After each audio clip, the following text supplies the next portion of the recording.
All right. Well, welcome everybody. Ironically, we're doing a technology topic this month, and we're using a new technology, and there's a few kinks, but it's great to see everybody. And we've got an awesome panel. Our topic today is Future Ready Law Firms Discover the Latest Legal, Tech, and AI Innovations. My name is Jay Berkowitz, and I'm going to host today, and I'm going to take you through a couple new technologies that are affecting marketing, and then we'll get right to our all-star panel. So here's one of the newest things happening in Google today, and it's called zero-click search. And if you searched who won the Blue Jays game last night or who won the baseball game last night, great news, the Blue Jays won. At least great news for Daniel and I. If you're an LA Dodgers fan, you're not as happy. But the interesting thing that's going on here is Google gives us the score of the game. Google gives us the box score. Google gives us links to YouTube videos, and Google owns YouTube. And for the majority of people, that's going to answer your question. So we call it a zero-click search because nobody needs to click anywhere else to get any more information if that's all you're looking for. Now, the big loser in all of this is ESPN and Major League Baseball and the media outlets because they're not going to get additional traffic from this. Here's another example. What's the weather forecast? And Google does a great job telling us the current weather, telling us the weather for the next several hours or the next several days. And the Weather Channel traffic is down about 100%. They're down in about half. So we're calling it zero-click search again because Google's giving us the answer. Now, what does that mean for us in marketing and legal marketing? Google is also giving us the answer to our questions. How do I choose a car accident attorney? And Google's showing us their AI overviews, which is their version of a ChatGPT answer, and they're answering the question for us. Now, the good news is they are featuring our websites, our lawyers' websites in this instance. They're showing you their homework. They're showing you the sites they used to compile the answer. Here's a link to Jeff McDonald. I think Jeff is with us today.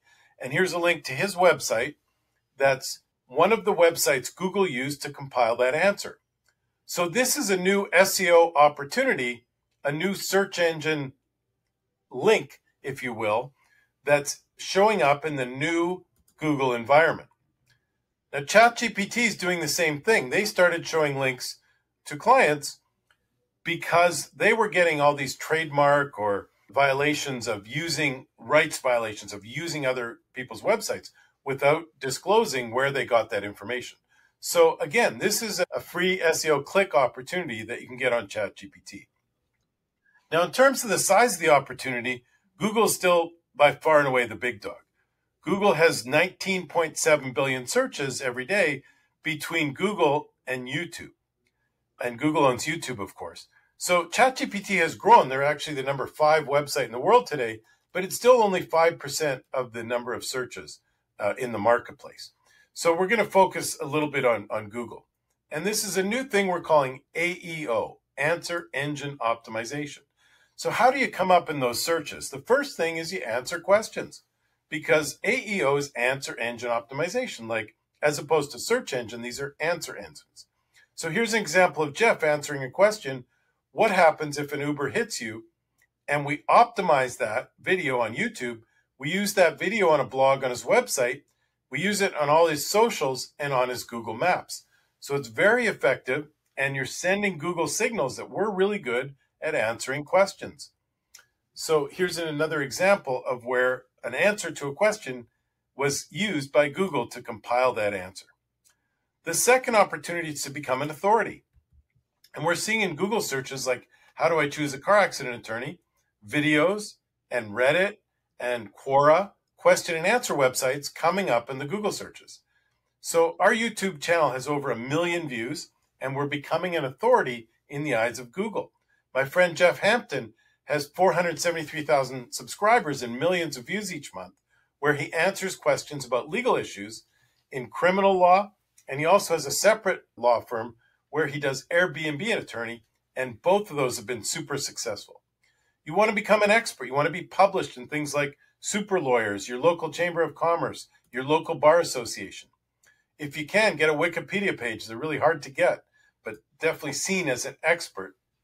And getting cited in local articles will double your results in both the local pack, the Google Maps, and AI overviews. So local PR, local community activities are very, very effective for becoming an expert. The third thing is, what can you do on the website? Well, you can use detailed explanations, real examples, bulleted lists, frequently asked questions, come up with proprietary data, a survey that you publish and link to your website. Website code. There's a code called schema code with over 800 different schemas, things like the local business schema, the legal service schema, attorney schema, FAQ schema. And all of these things come up, were developed by Google and Yahoo, these schemas.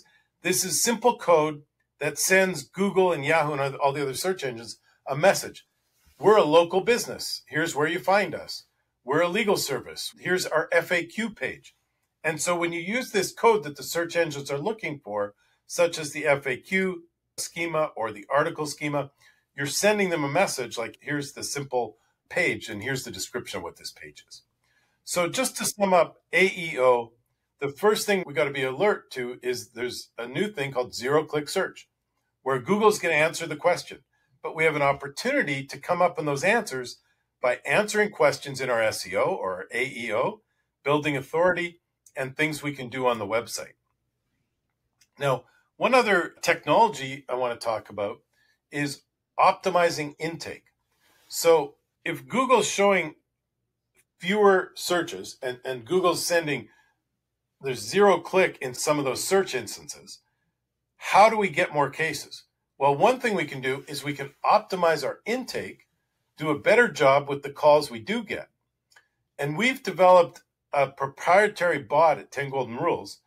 It's an AI product that we've created. And what we did is we studied 5 of the world's leading expert intake coaches. And we monitor our clients' calls, and we use that technology to give coaching to the intake team to get better at emotional engagement, at closing, and getting better with our technology. We've also developed another proprietary technology called TGR Boomerang, short for 10 Golden Rules. Like the boomerang, the Australian toy, you throw out and it comes back. Every firm misses phone calls. And even if you think you're great at intake, when people hear the Google recording, a lot of them hang up. Also, when people fill out the form on your website, you've got an opportunity to grab that information and call that person right back. Now, if you don't check your email for a couple hours, that lead's pretty much going to go dead. They're going to call another law firm. So our TGR Boomerang software grabs those leads, both the missed calls and the form fills, text them to your intake department, and you can call those folks right back. So those are a couple technology things going on at 10 Golden Rules. Last part for me, I want to invite you all to join us live March 16th and 17th at our event called TGR Live, Growth Strategies for Law Firms. And we hope you all can join us. It's in a beautiful location in Delray Beach, which is right beside Boca Raton and beside West Palm Beach. And it's a beautiful location called the Opal Grand on the water. We did the event there last year. Everybody loved the location. We've got some amazing rock star speakers booked so far. Steve Gerson's going to talk about 4 ways to get millions more in your cases. Rob Levine also has a multi-million-dollar firm, is going to talk about artificial intelligence for law firms. Stacey Brown Randall's amazing. She's got a new book about how to get referrals without even asking. Chris Keller's going to talk about 5 disciplines to transform your life and your practice. And Cassidy Lewis is amazing. She's a CMO for a law firm, and she's going to talk about the CMO role. So that's my introduction. And now I'd like you to meet our all-star panel. Pat Gimenez has a business called Legal Pat, and she's going to talk to us today about picking your technology and rolling it out. Next up, we're going to go to my friend Ed Kirk from Supio, and they're an AI that actually works in doing demands, case management, medical chronologies, and tons of law firms are using Supio. They're one of the leaders in this area.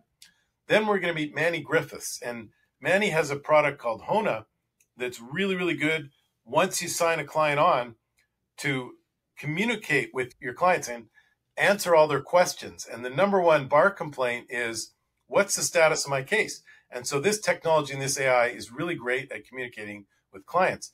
And then two brand new technologies. Daniel Steinberg's going to introduce Law Broker, and Jeff Zigman has a product called True Claims. So with that, I'm going to stop sharing, and Pat is going to try and share. If not, I will share her presentation. Thanks, Jay. Today we're driving into how law firms can make smarter software decisions. My presentation is built on the Legal Pat Migration Toolkit, which helps firms navigate the complex legal tech landscape. We'll cover strategies, common pitfalls, readiness assessments, and how to evaluate platforms and vendors effectively. This might sound like an easy process, for there will be plenty of potholes to avoid on your journey. And trust me, it's more like trying to merge onto I-95 during rush hour. We're going to help you avoid the pileups. Everyone knows the legal tech market is saturated. There are over 200 platforms out there claiming to be case management software, and every one of them swears they're best. But let's be honest, no single platform fits every firm. Switching is expensive, risky, and vendors, present company excluded, tend to oversell. Our goal is to cut through the noise and help you make informed, confident decisions that you can live with for the next 10 to 20 years. So this is a short list of frequent mistakes and traps that we see firms fall into repeatedly. The biggest failure is choosing based on price alone. Next is ignoring integrations, underestimating training, and being dazzled by demos. We've seen this movie before. Firms pick the cheapest option, skip the training, and then wonder why no one's using the software. The toolkit helps you avoid these pitfalls, focusing on long-term fit and operational alignment, not just surface level appeal. You want to invest in products that are going to grow with you, not ones you're going to grow out of. Before you even look at software, assess your internal readiness. So what does that really mean? It's funny, I think this slide needs to be reordered because I feel that the staff and ownership buy-in is the elephant in the room. If you haven't taken the time to include the frontline workers in what could automate their responsibilities in order to allow them to take on a heavier workload, the other two won't matter. So is your infrastructure up to task? And yes, even though everything's moving to the cloud, your IT still matters. Microsoft just pulled the plug on some core tools. So if your infrastructure is running on duct tape and hope, we need to talk. The toolkit includes a readiness checklist to help you evaluate these areas. Budget clarity and contingency planning are often overlooked. I just spoke with a firm last week that had been given a proposal for the purchase of a software product based on Salesforce. The licenses were reasonable, but the implementation, let's just say that came with 2 commas. You need to know your limits and prepare for the unexpected. Contingency planning should include alternative project leaders who can make quick and final decisions. The toolkit includes a worksheet to help you assess readiness and identify blockers before you commit to a platform. So when comparing platforms like Clio, FileVine, Smart Advocate, Clara, or SharePoint, use a structured scorecard. Features your firm needs may only be available by some vendors, and you may not have heard about others because they are relatively new on the market or focused on another practice type. Focus on what matters to your firm, whether that's case intake, document management, automations, analytics, support, and pricing transparency. I'm working with another firm in Florida who asked me to put together a pricing budget based on the proposal they had received. And based on the terms of the contract, They were pleasantly surprised to see that the increase for the next 10 years was under their proposed budget. So this is where the scorecard becomes your best friend. It keeps you focused when the demo starts to feel like a Las Vegas magic show. So ask tough questions. What data formats are supported? If running a legacy software, you're probably running an older version of Microsoft Access, Microsoft SQL, or Sybase databases. That might be one of the ones that Microsoft just submitted end of support for. Don't think that doesn't matter when you're moving to a web-based product, because your vendor may only accept Excel CSV files for data conversion. And how are you going to be able to provide one of those? Are they SOC 2 or HIPAA compliant? You've probably heard this again and again if you have looked at cloud software. Client data confidentiality is one of your paramount concerns. You now must also ask whether AI products are learning off of your data. Can you or will they integrate with your tools? So some products want to limit external access to their product, which means there's no integration capability. And then what are the long-term costs, like the budget that I went through with my client in Florida?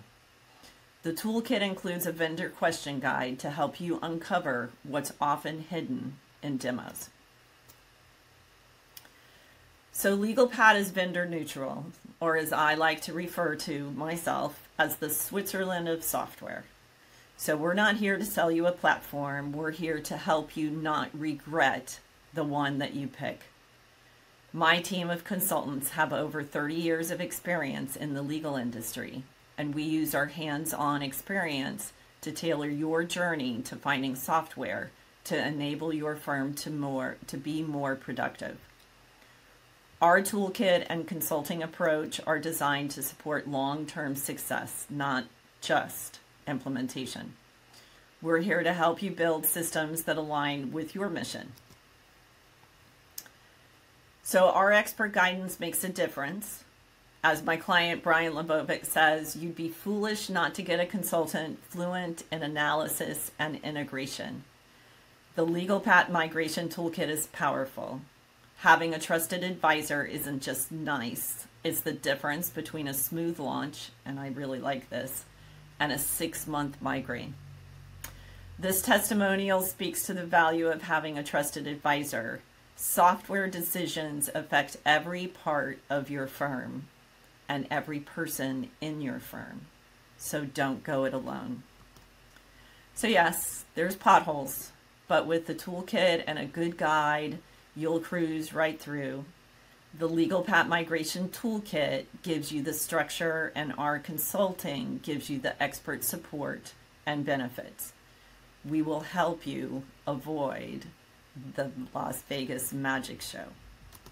So we also want to offer to all attendees today and everyone who happens to see this recording, we would like to offer a free copy of the Migration Toolkit. And if you would like to send an email to patrice.gimenez@legalpad.com, I'd be happy to send it to you. You know, the toolkit can be used during your demos and your planning sessions, and it will help you score your readiness, help you shortlist the platforms with confidence that you should be focusing on, and ask the right questions. Thanks, Jay. I've had the pleasure of hanging out with Ed at several conferences and getting to know him really well. He's been on our podcast and I think a few webinars before. And he's actually an attorney who transferred to work with this amazing new technology startup, which is well beyond startup now, called Supio. I'll let him tell you a little bit more about himself and talk to us a little bit about the AI landscape for actually doing legal work. Lovely. Thank you, Jay. And I believe, well, I was very glad to speak at TGR last year. It was a great conference. As I've said, Jay, you're a consummate programmer. You know how to keep things interesting, even keeping us to 8 minutes and 8 slides. So I'm not going to waste any more time. So as Jay said, I've spent the last 15 years in legal as a litigation lawyer for the first part, later in legal technology, where I am now. So I've seen both sides of the profession, managing clients, cases, deadlines, and then also in the last 8 years, helping firms adopt new technology to get an edge. So at Supio, we're focused on one thing, using AI to help plaintiff firms win higher settlements faster without burning out your teams. And that's what I'm going to talk through today. Before getting into Supio, or at least the product, I just want to frame who we are, what we've learned from spending time inside plaintiff firms. Across the board, firms are feeling pressure from two sides. Externally, tort reform, aggressive insurers, tighter margins, and internally, that constant struggle to scale that Pat talked about. Delivering great client outcomes, high quality service while increasing case volume is a hard task to crack. And whether it's a straightforward MBA, a complex med-mal case, or mass tort, the work itself is getting harder. I think we deal with more and more documents all the time. So this is where Supio comes into the frame. And when our founders looked at the problems lawyers face, they didn't just see documents, they were looking at data. They're software engineers from Microsoft, so that's their background. Their realization created two opportunities. First, transforming documents into structured data so firms can make data-driven decisions. Second, unlocking productivity for every person in the firm, helping them work smarter, litigate more effectively, and focus on outcomes. We'll talk more on that, peel back the onion. To build that, we've worked with and partnered with some of the leading law firms in North America, in leading PI firms, mass tort firms, medical malpractice focused firms, to build tools that actually met the needs. So I'll talk through that. Pat sort of talked about choosing a legal vendor, so I'm not going to spend too much time here. Suffice to say that as there are so many vendors touting their AI capabilities, open up the hood. Do they have AI and legal experts? Have they got some great firms on their roster? Some technical trial lawyers as well? Do they have the trust of those firms? Can they understand the nuances of your practice types? They're not just bundling it in together. Can they do both pre-lit and litigation? And are they going to take care of you? Are they going to onboard you? Are they going to train you? Are they going to stay with you through the journey? And even consult on complex cases. Something I was very proud of is helping a firm during trial for a wrongful death case. They needed to crunch through the court transcripts to help them respond to 7 direct motions during a 2-week trial. So you can imagine how busy they were.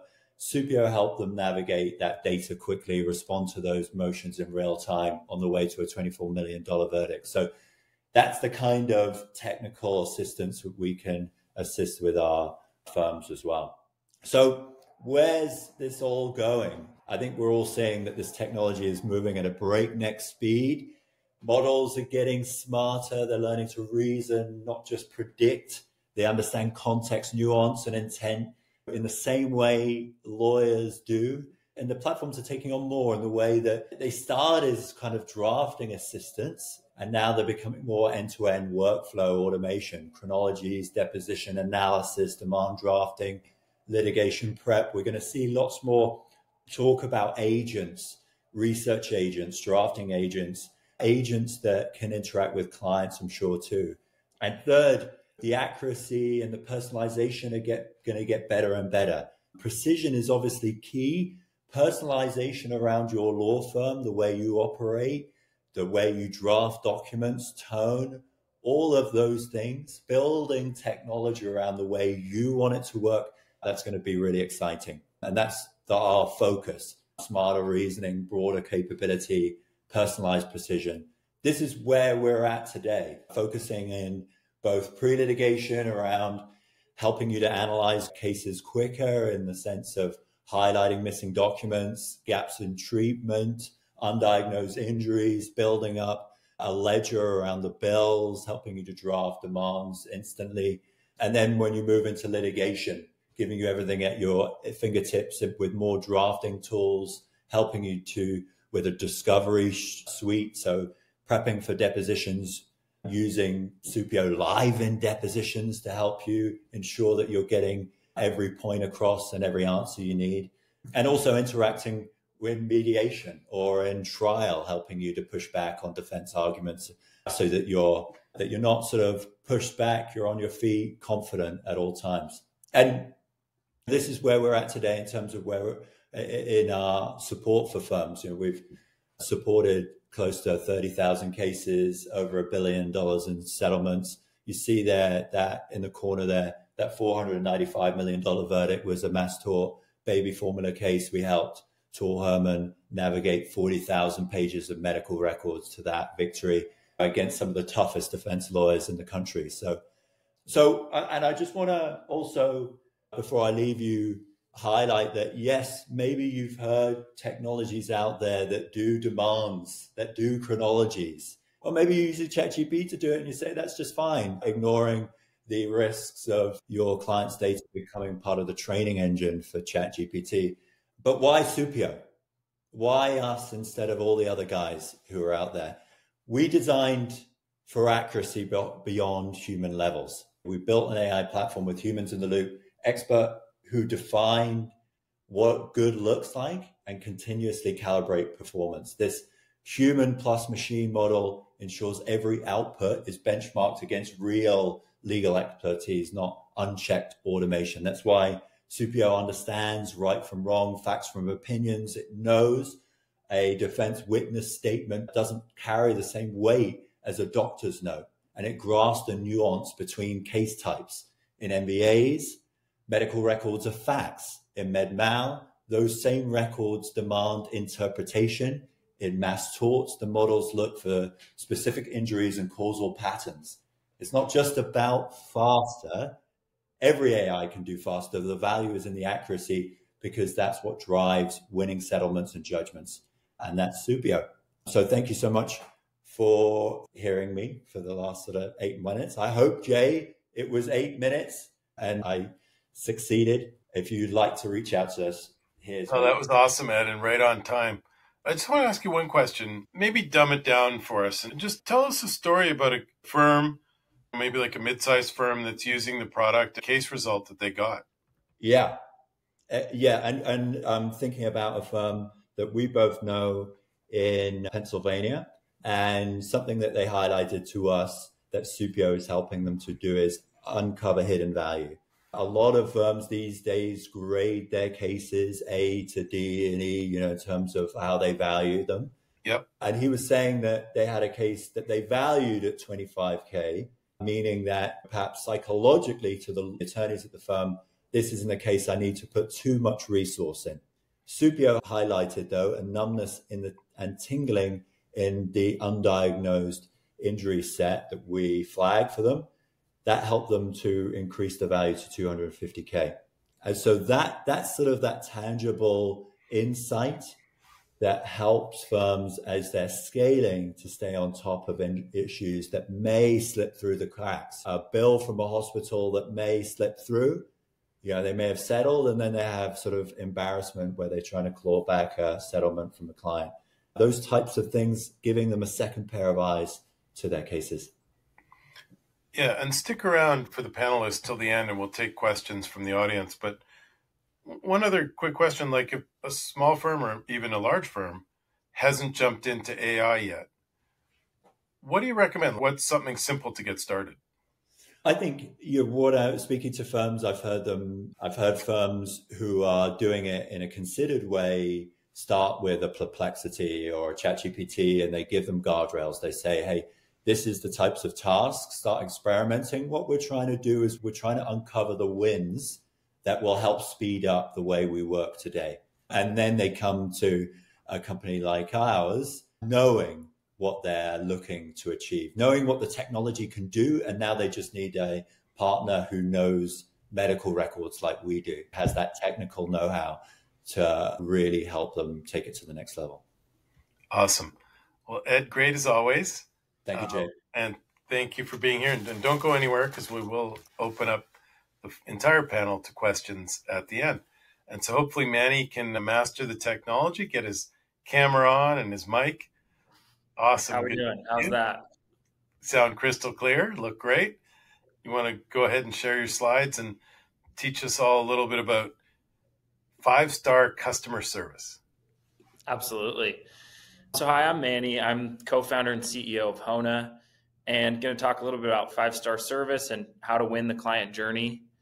I want to start off really with two things. One, like challenges that we see happening with attorneys and client journey, and then like why this is important. And so I'll start off with kind of a challenge that we're seeing in the market. Consumers, about 10 or 15 years ago, there started to be a lot of apps come out. I've referenced 3 here. I've got DoorDash, Amazon, and Domino's Pizza. And these 3 apps are giving status updates to consumers on where their food delivery is, exactly where their package is at in the process, and even what stage of the process their pizza is being cooked at. And so I think what happened in the market a few years ago, and a lot of law firms can attest to this, is that consumers started to expect more from their law firm. They wanted instant status updates. They wanted to know exactly where their case was at, how it worked, who they're working with, all these different aspects of transparency, really.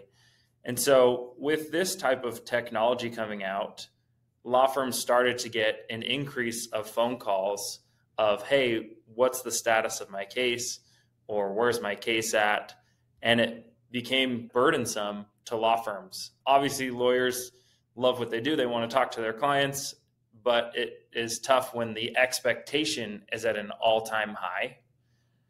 And so it's tough because you've got the bandwidth of the attorney trying to be met with how frequently the clients are asking for these updates. So that's like the challenge that a lot of law firms are seeing. But you don't want to give a poor client experience. You want to give a 5-star experience, like what Jay referenced. And so here's why this is important and why this relates to marketing. In 2019, Clio did a legal trends report where 59% of potential clients are still asking their friends about their client experience. When they're, if they're seeking a legal service, they're asking friends, family, acquaintances who they used to go get their provider for their service.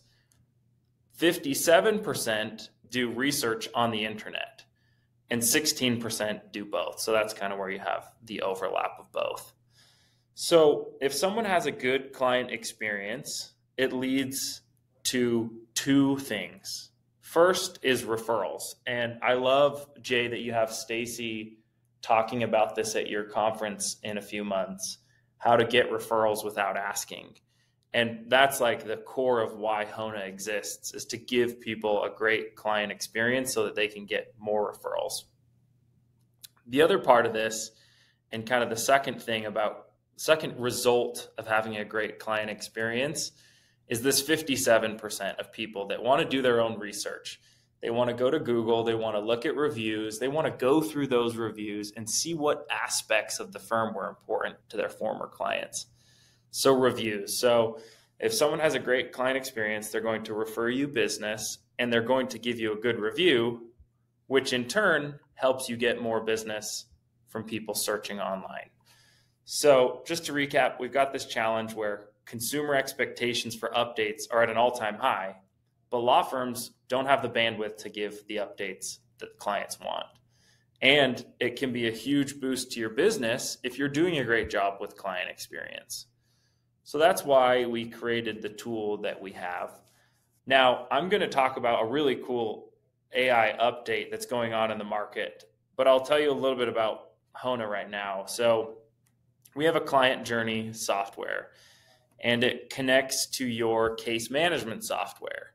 So when you move the stage on your case from stage 2 to stage 3, or you complete some type of task you want to trigger a message to a client. Anyway, your client gets a text or a push notification on an app on their phone and gives them an update. So they feel like they're getting the same service they get with DoorDash or with Amazon or with their Domino's Pizza. And they're constantly getting updates, education, and communication about their case directly to their phone.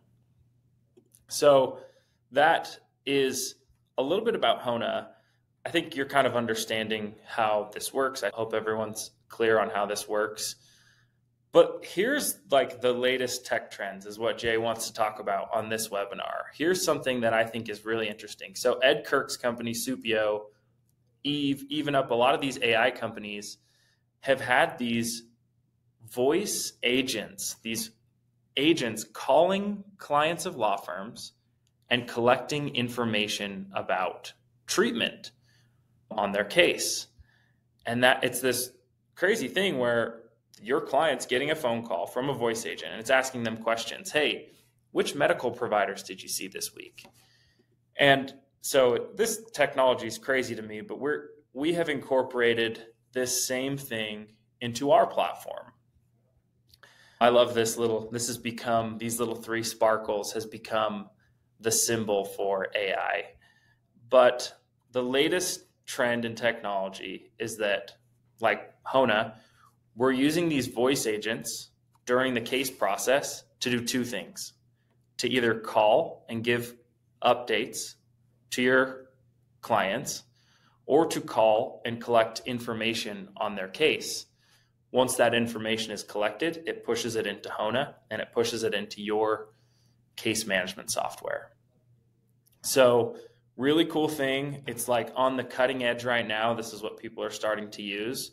I think a really good example of this I'm speaking to a personal injury firm. During a treatment phase, you could have the AI call a client and ask how many appointments they've seen, what they missed out on during their week, and how many appointments they went to, so that when you're collecting your information to write a top-notch demand letter, the AI has collected that information for you. So this is the latest trend that I'm seeing. And yeah, if you're interested in doing that with Hona, would love to talk to you. There's a QR code here and happy to answer some questions after when we do Q&A. You did explain this to me on the webinar, but explain it to everybody else. How does the AI work in writing like messages for the customers and things like that? Yeah, so it's really pre-programmed now. But what happens is when you're setting up something like Hona, you would say, during these phases of the case, I want you to do an outbound phone call to my client and just tell them X, Y, and Z that's happening, or collect X, Y, and Z information. So this is actually a newer product for us, Jay. But certain times it will call and do these things with the client. Okay, cool. And same question I asked Ed.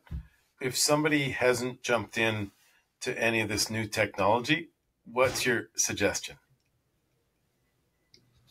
Yeah, I think first of all, like Pat talked about this, go do the demos. And one thing and Pat, I'm sure she talks about this when she works with you, is like talk to your friends about this kind of technology. Go ask them about Hona, about case status, other firms in your local association for justice or your local bar association. Ask them what they're using for client communication and AI communication and see if it's working for them. I'd say that's a huge thing. And then just doing demos to see what it's like. I'd say that's the biggest thing. Awesome. Great job as always. Thank you. Don't go anywhere. And we are going to go to Daniel. You're wearing a World Series Blue Jays hat, Daniel. Why Oh, geez. Based I in hope Toronto. that's okay. Yeah, if there's anyone here from LA or post live webinar from LA, I apologize. Don't hold it against me. 32 years. Wasn't even alive when the World Series happened. So you have to understand the excitement here. Now, did you earn your fan points? Did you stay up right to the end of that game 3? Very close. 2:30 in the morning. Missed the last inning and a half. I had work the next day. What do you want from me? Yeah. I got to admit, I banked out at about the 8th inning. Okay, there you go. I figured out now, like if you don't get the score, you can watch these games in the morning. Yeah, exactly. I figured that out and get a good night's sleep. All right. So Law Broker is really cool. Please tell us a little bit about yourself and the Law Broker journey. Yeah, thanks for having me here. Super excited to be on this panel with a bunch of other people and great panelists. I think, Manny and I should have done we could have done a co-collab presentation because I feel like we have a couple of overlapping slides here because really it comes down to the client experience at first touch and throughout that case all the way. But I want to talk to you a little bit more about how do you think about digitally transforming your practice as a whole? So for those of you that aren't familiar with Lawbroker, I know Jay mentioned that we're new. We've been around for 4 years. Jay, don't do that to me. You know how hard it is to convince lawyers that we've been around for a while. We have been around for 4 years. And prior to starting Lawbroker, I actually managed the partnership organization over at Clio. So I knew Manny and his team back in the day before they were Hona and their rebrand there. But there's some great technologies here that I've seen on this panel during my time at Clio and other tools that I'm sure your firm has adopted back in the day when I was working with, the consulting and app ecosystem over there. But, about 4 years ago, I ventured off to start Lawbroker. I saw a bit of a gap in the market on the way that consumers engage with law firms as a whole. And really the problem space that we were looking to focus on was how do you ultimately create these digital access points that emulate consumer buying habits? The problem that we saw prior to starting Lawbroker was a lot of firms don't really guide the consumers through the legal process appropriately. It generated poor quality leads, low conversion rates, and naturally led to a lot of wasted time and resources across their overall organization. And we moved forward with a solution that ultimately helped pre-qualify and optimize the way that potential new clients engage with law firms. And it all stemmed from me not being a lawyer and me coming into the legal space with a bit of a different lens. And sorry, Manny, I feel like this is where that cross-contamination came in a good way. But really for us, it's how do you think about your day-to-day digital experiences and emulate those consumer buying habits and bridge that with your law firm? You think about all these different great experiences that you have online that bring you in to make purchasing habits and purchase decisions continuously. And you go back to those brands because you love the experience that they ultimately give you. And I think about brands like Uber and Amazon and Apple and Lululemon and all these different sort of digital experiences that I do every single day on something as small as my iPhone. And that's our core focus and ultimate vision when we think about Lawbroker. How do we emulate these consumer buying habits in order to bridge that experience for your consumers to make it that much simpler when they engage with your law firm? So when we think about this as a whole, and Manny spoke about the legal trends report, which is great. I pull this from there as well. But as you think about the legal landscape, 78% of consumers ultimately are shopping for you online. So inherently, yes, you're continually getting referrals and phone calls, and those are great experiences that make your law firm continuously grow. When we think about the online transformation of a law firm, we have to ask ourselves the question of, have you focused on activating that channel of growth? And you start to work with firms like 10 Golden Rules and other marketing agencies and other systems in place to help drive that digital transformation and growth. But at the end of the day, are you creating experiences that lead those consumers into your inbox to ultimately help with that conversion element and taking lead to retainer in a much more conducive way to what makes the consumer feel well educated, but at the same time support the way that ultimately they want to engage with your firm? And on the flip side of that, are you providing your firm with high intent data that standardizes the information so that you don't waste time on those dead end consultations and you can really take that client experience from first click? And that leads to making sure that you're ultimately meeting your clients everywhere that they are, right? Being visible and accessible no matter where those clients want to engage with you.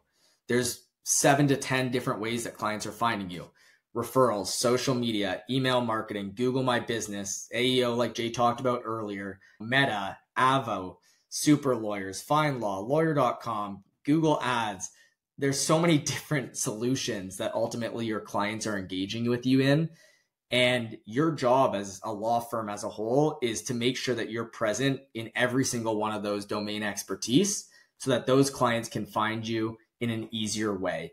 Because if they can't, that's where you start to lose to your competitors, and create these competitive disadvantages for your firm in order to continuously activate that new channel of growth. So you might be consistently driving growth to your firm and scaling in ways because you might be the largest in your market, or you are generating those referrals because you're using solutions like Hona, which is fantastic. But are you looking towards the future of activating a channel that ultimately isn't focused on driving growth to your firm right now? And that's the question that I always ask our potential customers and current customers. If you're thinking about scaling, what are some experiences and ways that you can ultimately brand yourself elsewhere to make sure that you're picking up clients no matter where they want to find you? You know, whether that be on social media, your website, they're activating through a call through CallRail, a chatbot function, or the digital experience that perhaps engages with Lawbroker. And we park all this out to what we think about as the client-centered law firm. And this is something that ultimately I learned from Clio and the CEO of Clio and Jack Newton. And, he's written a book called The Client-Centered Law Firm. And the way that I think about the client-centered law firm is a true funnel. And I missed the 0.5 stage there, or the 0 to 1, but the 0 to 1 is working with companies like 10 Golden Rules and Jay. When you think about your marketing landscape and your marketing agency, their job is to ultimately drive growth and traffic to your business. Then you're funneling into tools like a pre-qualification system and a conversion tool like Lawbroker. And I know that Jeff's going to talk about True Claims in a moment, which funnels inherently into the CRM platforms that you might be using, from Alidify to Lead Docket to Clio Grow to Lawmatics and all the other tools out there, to ongoing case and practice management. And as Manny just mentioned, the Honas of the world, and as Ed mentioned on the Supio side of things, in order to create those client experiences and do the legalities and legal work with different tech tools, followed in through, again, that practice management. And finally, advocacy. If you're not thinking about your law firm from this perspective as a continuous funnel in order to drive that continuity and cyclical growth for your firm, that's something that you need to start thinking about in order to continually drive that growth mechanism for your law practice. And that's something that we preach every single day to people that we speak to, and we're making recommendations on how you could scale, whether that's with technology or without technology, and ultimately continuing to think about how you can make sure that you're bridging your law practice in the same way that your client experience is across other tools and industries that you love every single day. The way that we do that at Lawbroker is what we call through our digital storefronts. So we replace static contact forms with conversational workflows. And we essentially guide the client conversation down paths of quiz-like workflows to make it that much easier for clients to engage with you, provide you relevant and pertinent information, no matter where your clients are. So you would have dedicated links that could sit on all those different tools that I spoke about: social media, website, Google My Business, PPC campaigns, Avos, lawyer.com, et cetera of the world, in order to continuously drive that standardization and conversion mechanism for your law firm. And that's how we do that here at Lawbroker. So if you want to learn more, feel free to reach out to me directly on LinkedIn, social media, email. But it was a pleasure being on this panel today and sharing a little bit more about how to think about your law firm and digitize it. Great job, Daniel, and good luck to the Jays the rest of the way. Same question for you I asked Ed. Put it in simple language. Who's using the product and how are they using it? Yeah, for our law firms, we work across every single discipline and practice area. So we are more focused on the transactional type of law firms. Sorry, I call it transactional, but the personal injury, criminal, family, estate planning, et cetera of the world. But really, it doesn't matter what type of law firm you are. If you're thinking about digitally transforming your practice and thinking about a growth lever from a marketing perspective, you really should be exploring a tool like Lawbroker in order to help scale that. The way that our law firms use it is in a couple of different ways. We do have a bit of a front end and back end solution. Predominantly, the way that our law firms are utilizing it is replacing their static forms with Lawbroker's front end to increase conversions, optimize the client experience, and drive higher traffic and standardization into their CRMs. And from a back end perspective, really analyzing how clients are engaging with them and using the data that Lawbroker provides in order for them to continuously scale and drive further revenue attribution into whatever marketing campaigns they're running. Good stuff. Well, thank you for being here, and don't go anywhere because I'm sure you'll get some here. good questions Awesome. when we wrap up. Thanks, Jay. All right, Jeff. True Claims is two things. It's a product solution to help attorneys make some more money. And Jeff's developed some amazing technology. So I'll let him explain it to you. Okay, so property damage. This is an area that pretty much every personal injury firm tries to stay away from, try to avoid it like the plague, but it's hugely overlooked, and there's a massive upside if you do it correctly. So the way that most personal injury attorneys think about it is they say, I hate property damage. My case managers hate property damage. There's no money in property damage. It's not worth the time. And I heard countless times, I just do it as a courtesy for my clients as part of the bodily injury case. Okay. The ones that do handle it tend to do it in one of a few ways. One is they pay $500 to $800 to an appraiser, then 1 to 3 weeks to hear back. Or internally, an hour or two by a case manager that tries to scrape something together, which doesn't get the best results. Or they just say, sorry, we can't help with that. Okay. There's a few important details to know about the property damage side, though, that are different from bodily injury. So because everyone is not interested in it, there's practically no competition.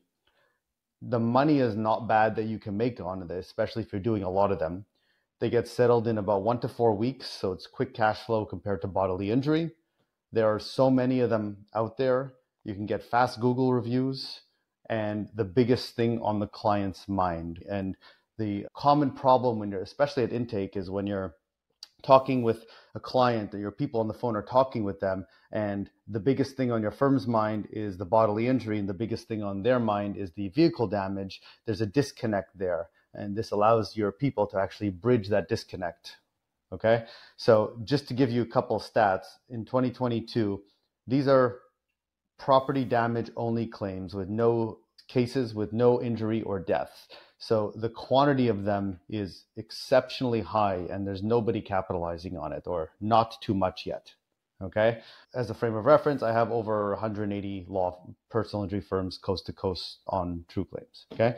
So there are two types of property damage claims that it's relevant for. So there's diminished value and total losses. Total losses are more straightforward for most people. Total losses is the vehicle was totaled, and then the insurance company is going to give an offer, and it's typically a low ball. It's probably a low ball about 95% of the time.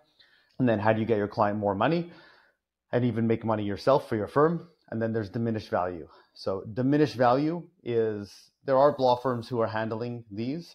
Diminished value, what it is, for those who don't know, is when your vehicle is damaged and then repaired, it has the Carfax on its record, even if it's repaired back to perfect condition. But so it has diminished in value, and if you're trying to sell it to somebody, then they're not going to buy it for the same amount because it has the damage on its record. So the question is, how much has it diminished by? It is not a black and white thing. So it comes down to how good the leverage you have to use to argue with the insurance company is. Okay. So I'm going to show you a quick walkthrough of how this is done through True Claims. So you have a dashboard over here where you'll see new diminished value report or new fair market value report. You enter VIN, the miles at the time of loss, at the time of the accident, the zip code of the vehicle owner, the date of the accident. You select the type of report, diminished value or fair market value, which is for total loss. Next, you enter their first name, last name, and then you just click Get This button. It will find the vehicle. Then you click Run Diminished Value Analysis. The screen will change a little bit. You'll see analysis in progress. And in the background, what it's doing is it's hitting a bunch of APIs, tons of data points, and it's doing a lot of calculations within a matter of minutes. This is equivalent to about 2 to 3 hours by an appraiser. So a few minutes later, you end up getting an email to tell you that it's done. The page is updated, and you have the option to buy the report. So this is like having an appraiser right there on the spot doing it for you. You buy the report, then you generate the PDF, download the PDF. This whole thing takes a matter of roughly about 30 seconds to do, from buy to generate to download. Okay, here's the sample report. Every injury attorney always wants to see this. What does the report look like? So you see a rundown over here, shows you the diminished value. It shows you the steps taken. Here you could see the pre-loss comparable vehicles. You'll see each comparable vehicle, it breaks it down. By the way, there's practically no AI involved in here. It does this in a very systematic, step-by-step, very explicit, precise way every single time. It deconstructs all the package options on the vehicles. It adjusts them for depreciation. It does a mileage adjustment, and then it does a final adjusted value. So all of these calculations are very transparently laid out so that the insurance adjuster doesn't say, where do you get that formula from? And you see in a final adjusted value, it does that for every single comparable vehicle, and then it gets an average of them. And then for the post-loss comparable vehicles, does the same thing, deconstructing each one of them to get an average. And then it takes the difference between them, diminished value, and there's another step that it can incorporate, factor in the repair estimate also, and include that too. And then it tries to grab screenshots. It can't always find them, but that doesn't have any negative practical impact. So it throws it together in a report, and you'll see that this report is 14 pages long. Okay, so they're usually about 8 to 20 pages long. Okay, here's a real example. So this was actually the very, very first one. So the first live version of True Claims was in December 2023.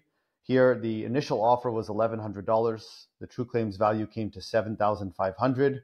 After some back and forth negotiation with the law firm, they settled at $5,700, which means a $4,600 increase. The attorney there was getting 40%, so he made a little over $2,000 for a tiny bit of work. And the vehicle owner, instead of making only $1,100, made somewhere around $3,000 something.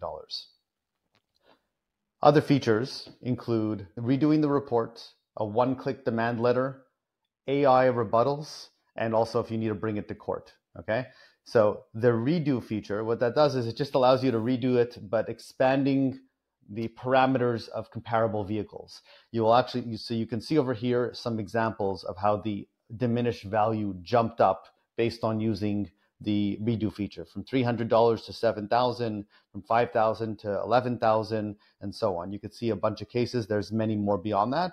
The interesting thing is that it actually resulted in larger settlements also in, I think, almost every case where the redo was done. Okay, you'll see this one-click get sample demand letter, which opens up a sample demand letter and pre-inserts the details for you, so you can include the demand letter along with the diminished value report. And then you'll see this generate AI response. So what was found is that insurance adjusters could still push back a decent amount at the time, and they'll argue with it. And I found a set of common responses. I'm going to share it again in a second. Found a set of common responses that people tend to give when reports are done. And what I did is program that into the AI response generator, so it comes up with rebuttals for you based on the responses they're getting, so that you have an argument to send back to the adjuster in order to get better results on each one, and to make the settlement come faster and to get higher settlements as well. So you'll see over here, you plug in the email response that they give. Oh, we think it's only worth this, and it generates a response to combat their response there that you can send to them. Okay. For total losses, it's almost the same, but there's a powerful option to get settlements like this. It's called the appraisal clause. You'll see over here an additional $49,000 settlement on a total loss settled in 4 days. Here's a $16,000 extra on a 2007 GMC Sierra settled in 3 days. An extra $20,000 on a 2005 Dodge Ram settled in 7 days. And this one is $4,800 settled 42 minutes after sending off the report. There's hundreds of cases like this. So the interesting thing is the appraisal clause is something where you invoke it, and it takes the ability to argue away from the insurance company on total losses. And it forces them and you to hire independent appraisers to go argue it out with each other and come to a settlement amount. And I have a huge network of independent appraisers that you're able to tap into at a click in order to help get to these kinds of settlements for total losses as well. Summary is, regardless of how you approach the property damage side of things, it's like a gold mine where there's no competition available. Nobody wants them. There's so much opportunity out there. The law firms around you will probably even send it to you, especially if they didn't attend this presentation. You go to them and you say, can you send me all your property damage claims? They will probably say yes. And it's also very profitable with volume. It's also an extremely powerful marketing tool, which is, I know, something that Jay loves. So you can be the only firm around advertising about property damage, and you'll stack tons of Google reviews. Okay. Just to conclude, a few things about true claims. You can start handling these today. So it generates it for diminished value and fair market value. It takes about 2 minutes to generate an 8 to 20 page report. You have the one-click demand letters. It costs nothing to run the valuation analysis on each one, and then you pay per report. The setup time, I've had firms sign up within about 1 minute and have an output report within 5 minutes with no training. And then what I've been getting a lot of interest from, especially within the last 2-3 weeks, I have a lead gen marketplace for diminished value. So I've partnered now with about 15 to 20 personal injury lead gen agencies who have nowhere to put their property damage only cases. So they're actually funneling them through to me to funnel them through to the law firms using true claims. So if you're interested in that, you can reach out. Yeah. And for those interested, feel free you can scan this barcode if you would like to get into to try it out, or you could just type this in. Either one works fine. Create an account, run an analysis, and invite your case managers, and you can start handling it for your clients. That's basically the true claims side. But regardless of true claims, I think there's a huge opportunity in property damage that nobody's capitalizing on, or very few are capitalizing on. And there's a lot of money to be made with almost no competition in the space for that. That's it on my end, unless people have questions. All right. So what I'd love to do is welcome all the panelists back. I'll start with a couple questions for the panel. And I sort of asked you guys some of the basic stuff, but maybe we'll start with Ed. Where do you see it going? What do you foresee for technology in 2026? Well, I touched on this a little bit. I think we'll hear a lot more about agents doing tasks, and that, I imagine people will be delighted to hear about agents helping with your medical record retrieval. I imagine that will be a hot tool for people. So just trying to dumb that down to my level and everybody else. Essentially what you do is you write a program with AI, and that you can have AI write the program that says, for medical record retrieval, go here, go here, go here, go here, pull all this data in together, put it into Supio or whatever your AI flavor is. And basically, instead of a legal assistant reaching out and doing all that hard work, the agents act as virtual agents and go and do that work. Is that correct? Exactly right. So that's one example of it. There'll be, on the intake side, there'll be, for those with the appetite for AI agents, actually doing the call. So acting like a human and being able to do it in multiple languages, take the call, qualify it, send a retainer. And then we're already doing this now in drafting documents. That's a key thing that people are asking for. And other modalities, like not just text, handling audio, handling pictures, handling video. I think those are the things that you'll see a lot of in the next year. Jeff, why don't you take a crack at it? Where do you see tech in 2026? Things are moving so quickly. Even the AI voice stuff, like I'm using it. I just building something out now for true claims to be able to handle like an intaking people. Like that's already here. It's already full on. I think any answers anyone gives right now are going to be obsolete in 3 months. I think my best answer to that is Pat could be a great person.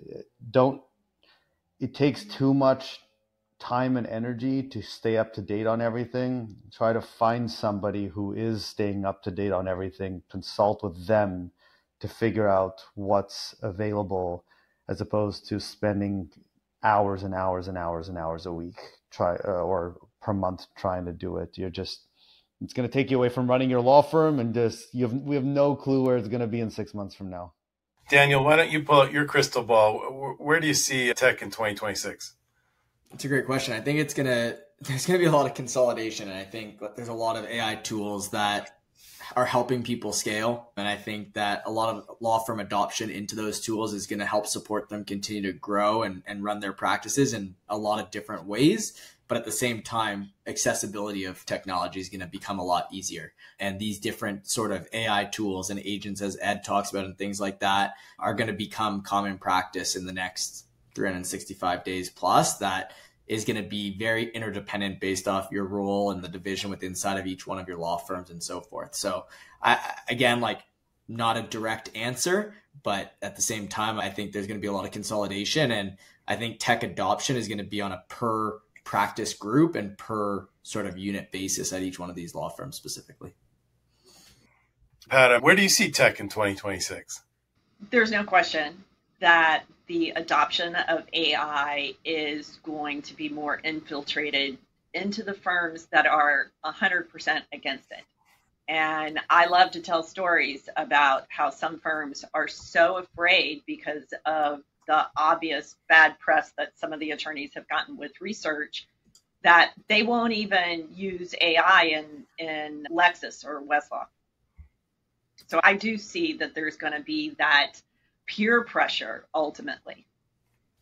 One of the things that was interesting to me, Sundar Pichai, the Google CEO, was asked about AI, and they said, it's bringing so much efficiency. Are you going to lay people off? And he said, no, it's quite the opposite. He said, we've got about 10% more efficiency. And so that's going to allow us to do 10% more of the projects that we couldn't get on our budget for the year. And I think there's a glass half empty, glass half full way of looking at all this technology and AI. And I love the glass half full approach that so many of us we're going to save money. Obviously, firms are going to take some profits, but it now gives you so much opportunity to invest in so many more projects. And we're certainly doing that at 10 Golden Rules. We have a question for Ed. For a firm that's curious but cautious, what's the smartest first step they can take to explore AI without disrupting their current workflow or putting client results at risk? Well, you're perhaps getting together a committee, putting together people who are usually the first in line when technology comes along, and vetting it on one or two settled cases that you know well. I think that's a good start.